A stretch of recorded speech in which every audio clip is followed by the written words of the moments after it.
You never seen that video? That was unbelievable. You never seen that video? Kenny Toast French? Where he's like... Yeah, he's Kenny like Toast French. 3 claps per second. Yep. 5 claps per second. Kenny Toast French. I'm telling you. Wait, what's his name? Kenny. You. I'm just trying to prove that I know.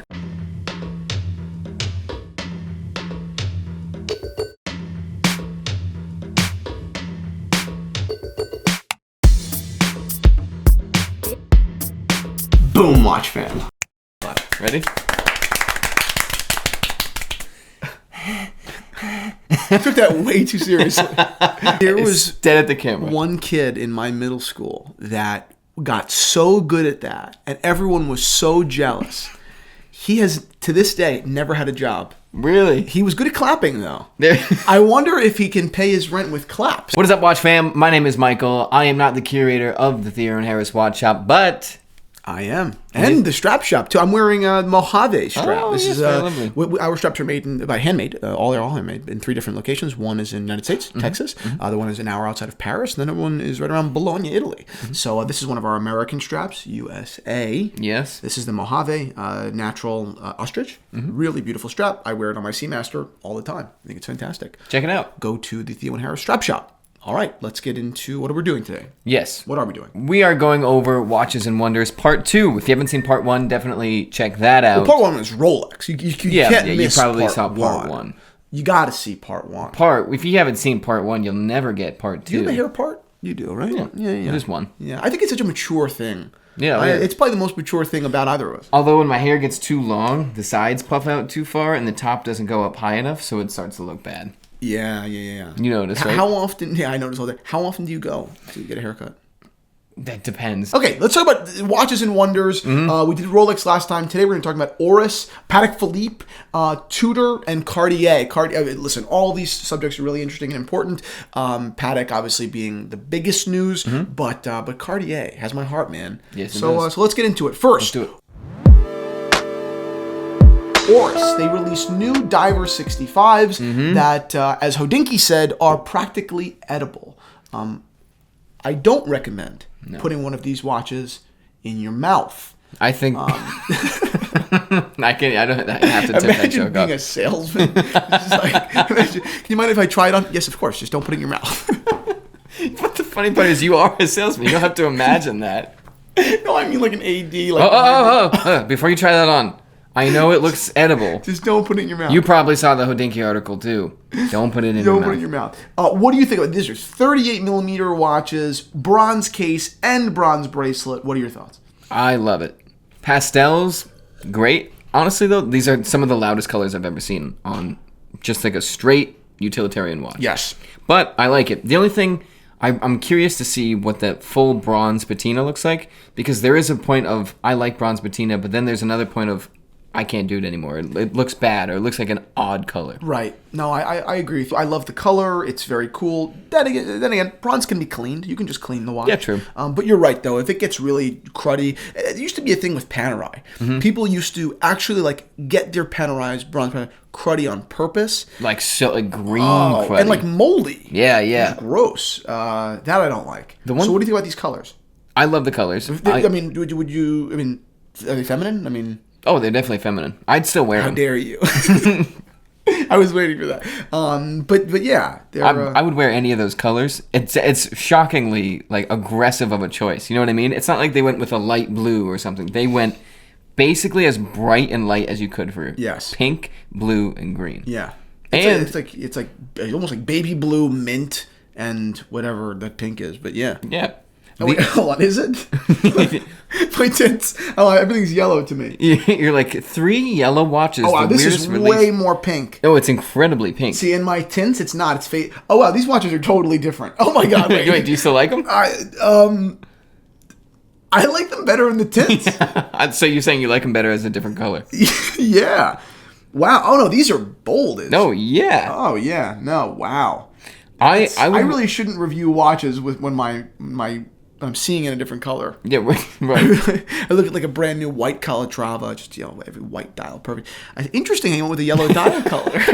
It's original. This is like your big shot. You're in front of all the Terry Patek Stern. Yeah, interesting. You went with a yellow dial. Typically, I feel like the white and gold has a better contrast. I'm just sitting next to you, like. But they're just chalking it up to me being an idiot. They're not going to even ask me.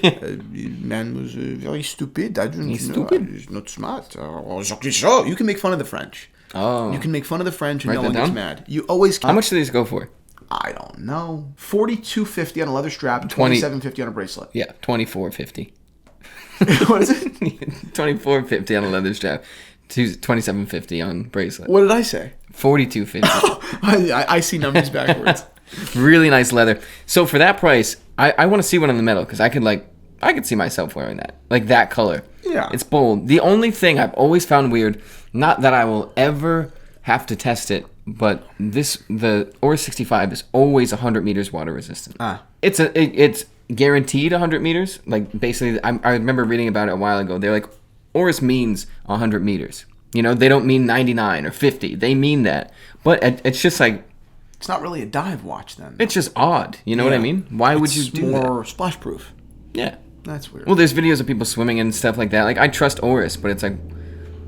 I know it's their kind of classic callback to their 65 in 1965, where 100 meters was a dive watch. But it's just like, why... It's not really anymore. Yeah.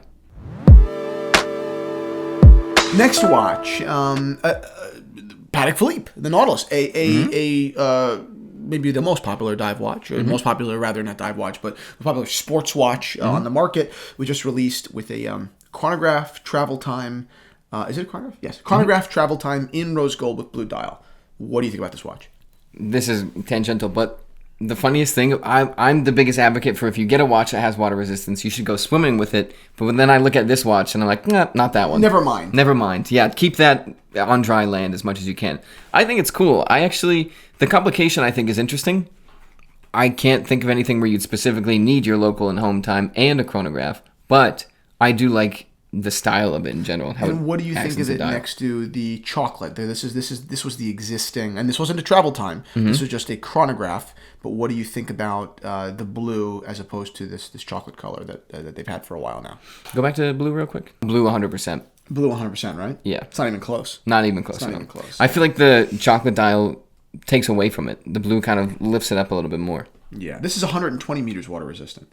Yeah, see, that's what I mean. That's nuts. And the price is $106,000. Okay, well, yeah, I guess you're paying for those 20 meters. You're paying for those 20 meters, and the other reference in chocolate, right now I'm seeing them for sale in the $200,000 range.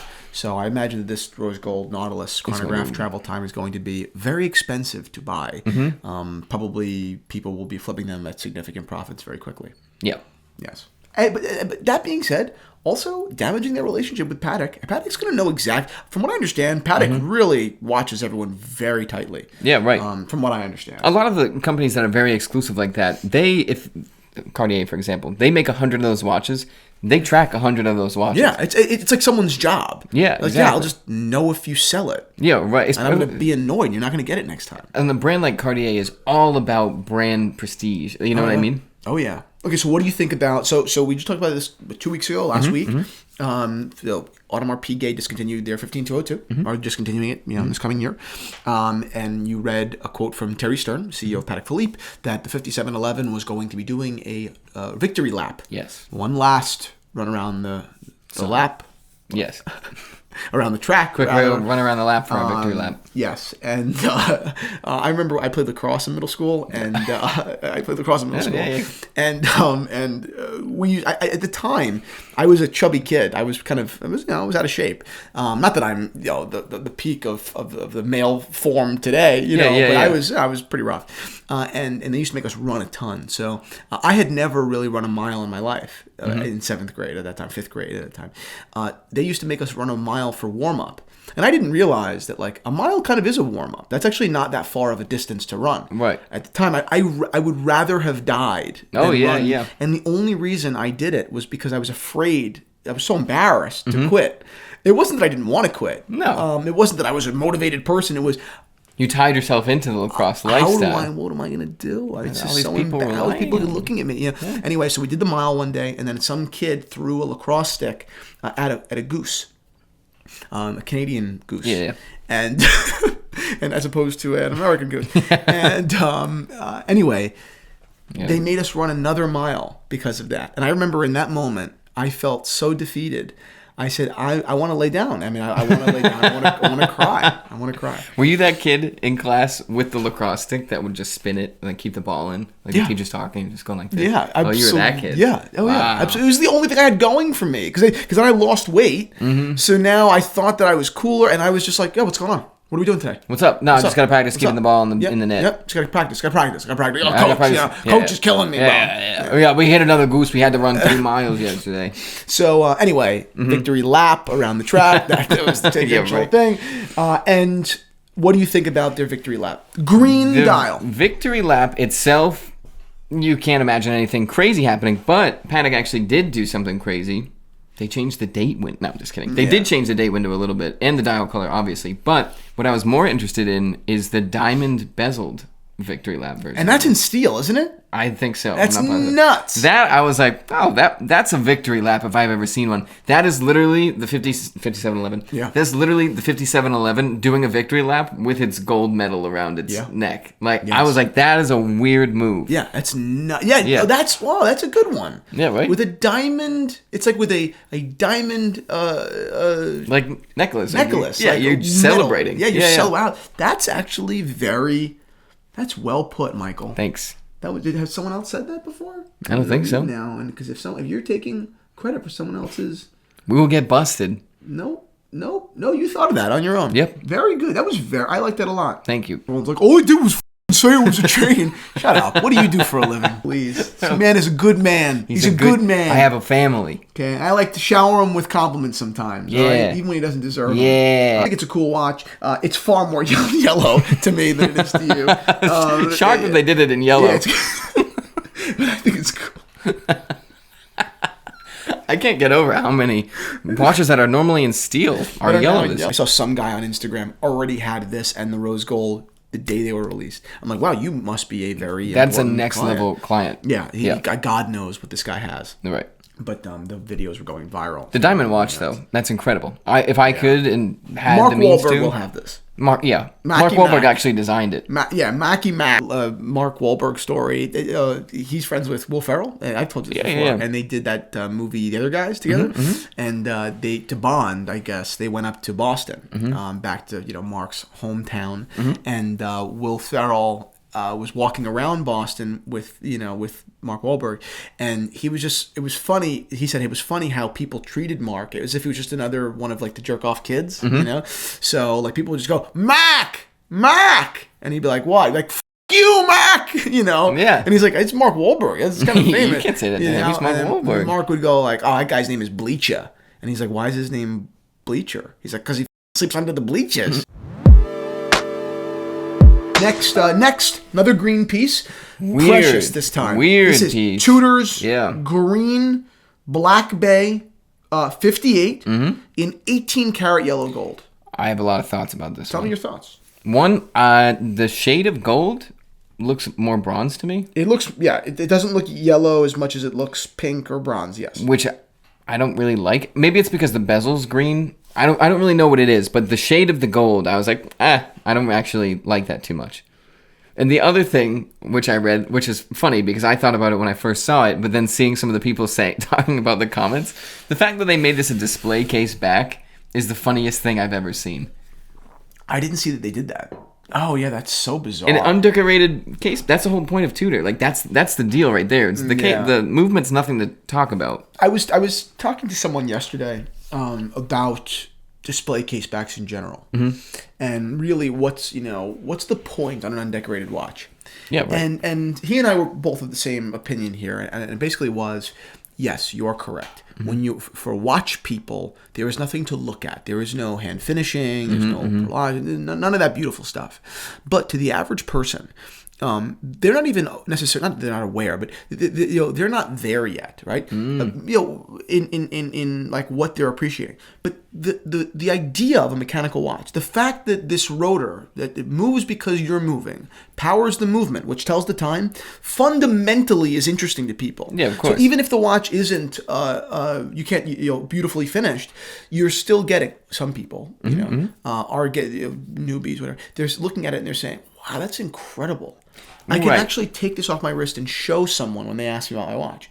And it's not a battery. Like, this movement goes. It's like if you got a see-through chest. It's like you're my friend Christian's. People are like, "Oh, you're friends with Christian." And I say, "Look, he has your heart beating. This is him. He's alive." Look. But what's odd about that is you can get like a $50 Seiko 5 with a case back that looks the same. This is a $13,000 watch. $16,500 watch, and there's a sterling silver one too, which is cheaper. Right. But it's just this is an 18 karat gold watch. Yeah. Look at the back. Isn't that cool? You know what I mean? Yeah. That's what I thought was weird. Yeah, it is odd. I mean, hey, I'm looking forward to seeing if we'll actually see these. Oh, yeah. I don't know.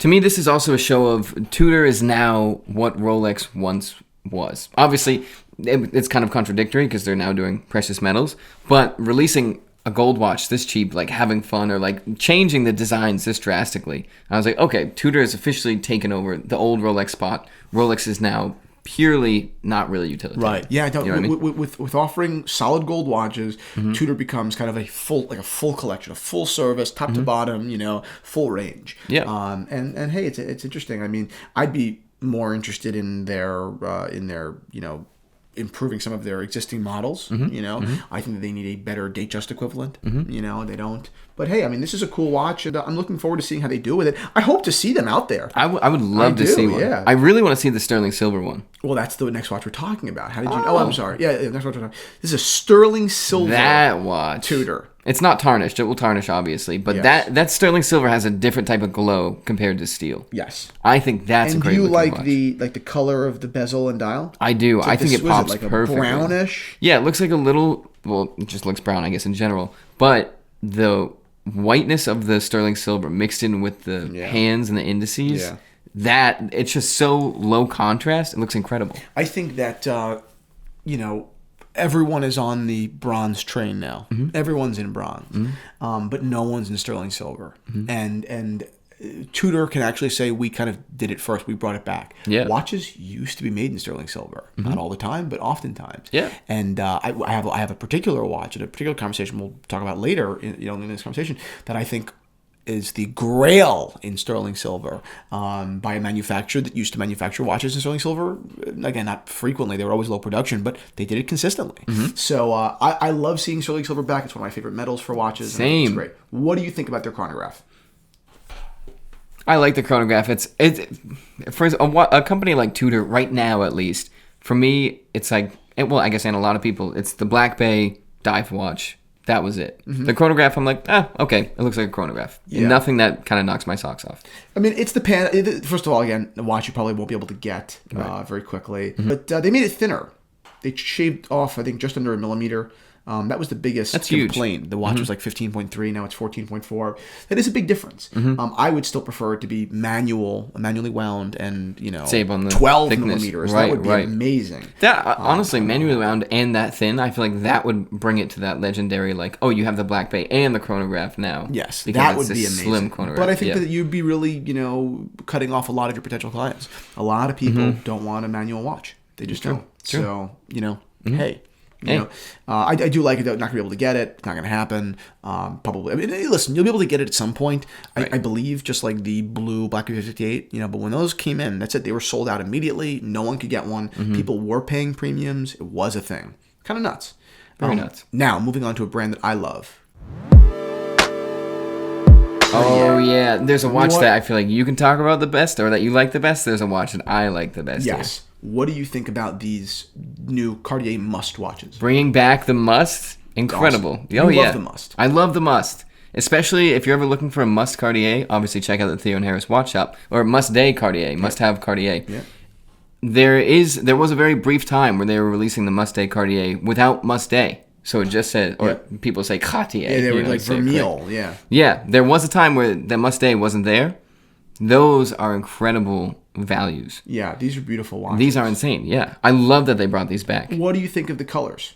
I think the dial color is incredible. The different dial colors. The strap combinations they were showing off were pretty loud. Wasn't too big of a fan of those. Yeah, I have to agree. I'm not a fan of how they did the strap pairings. They're bolder. That's cool. I don't think that it works as well. But I am looking forward to seeing these watches in the metal because this is cool. Everyone's doing colorful now. It's great. Again, green. We're seeing green again. You know, we've talked about it in Patek Philippe. We talked about it in a lot of brands, but we're back with green. I guess it kind of shows that obviously there is a rebirth of just wearing watches in general. This is kind of that step too. I feel like designs are now getting louder and more colorful because people are like, yeah, okay, we're into watches now again. We want something new. Like, there's we've so already much done that more first interest step. now in watches. exactly. Exactly. Everyone's into watches now. So now they'll be able to, you know, now the chips are a little bit more in the watch manufacturers, you know, balls in their court. They have more control. They can start to tell the people what they want. Yeah, try this. As opposed to just like catering, you know, so much. This is exciting. I'm glad to see it. The coolest one, or I think the coolest one, the solar Cartier.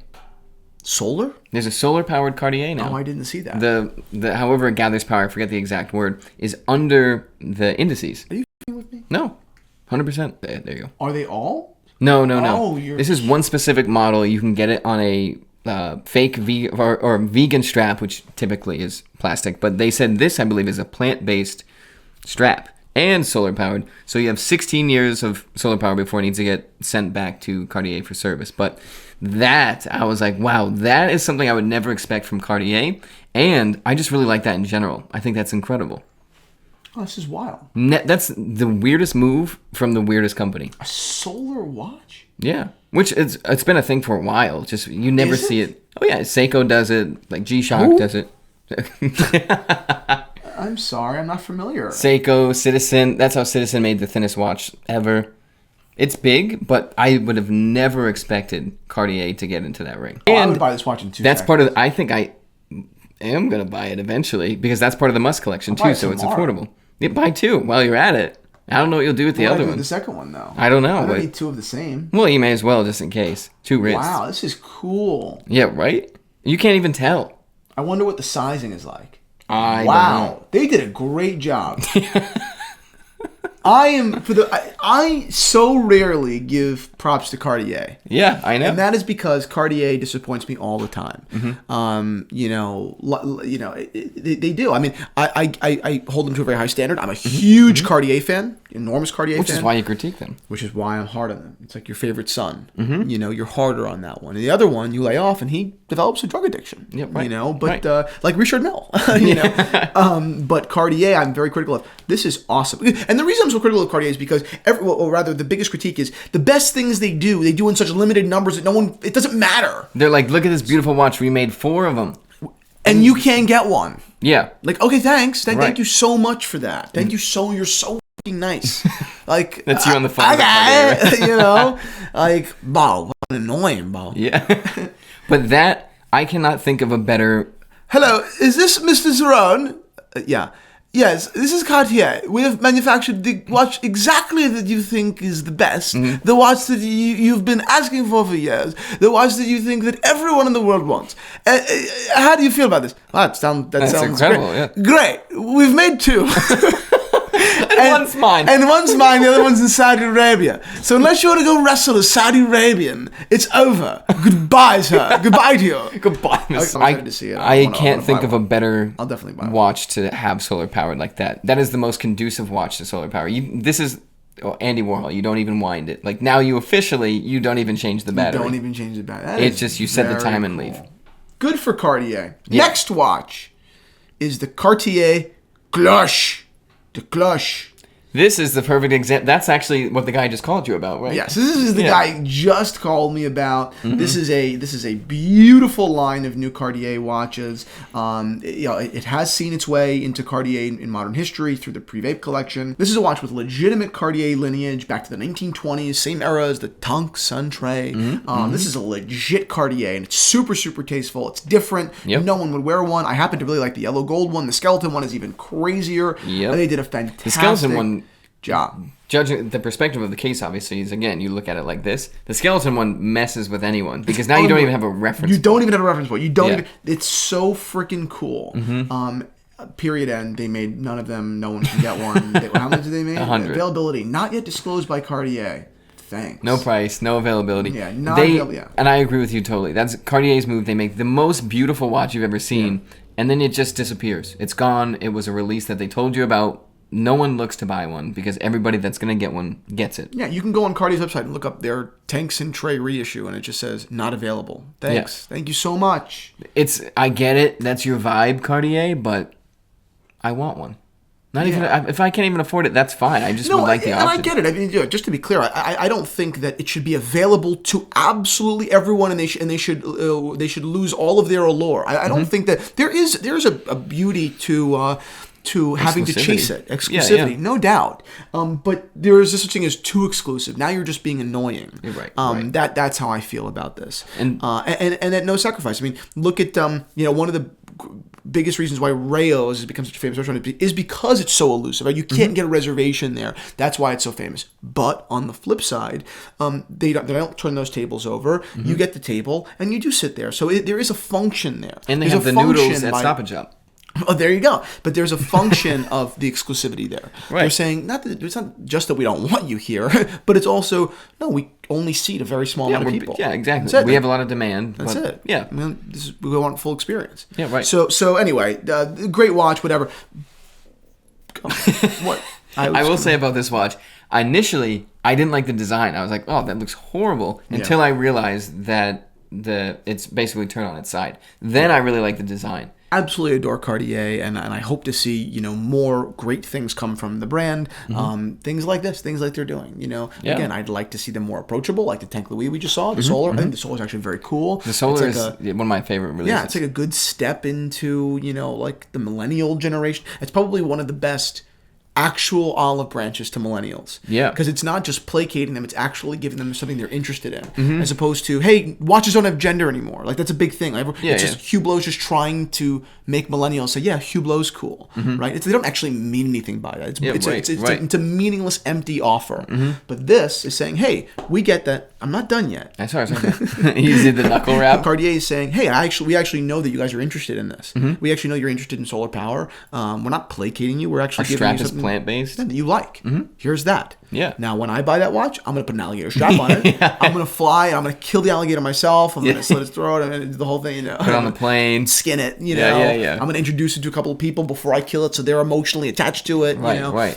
But that's just how the sausage gets made, though. Yeah, exactly. Yeah, but I think that is one of, I don't know if aggressive is the right word, one of the boldest steps Cartier could have taken. Yeah. And I think it works perfect. Absolutely right. Oh, fantastic, Cartier. Fantastic. Good form. Anyway, that's basically it. Those are basically all the releases. I'm sure there were other releases from Watches and Wonders that we will talk about in the future, not today. But for now, I think that we covered a lot of ground, and I'm super happy. Me too.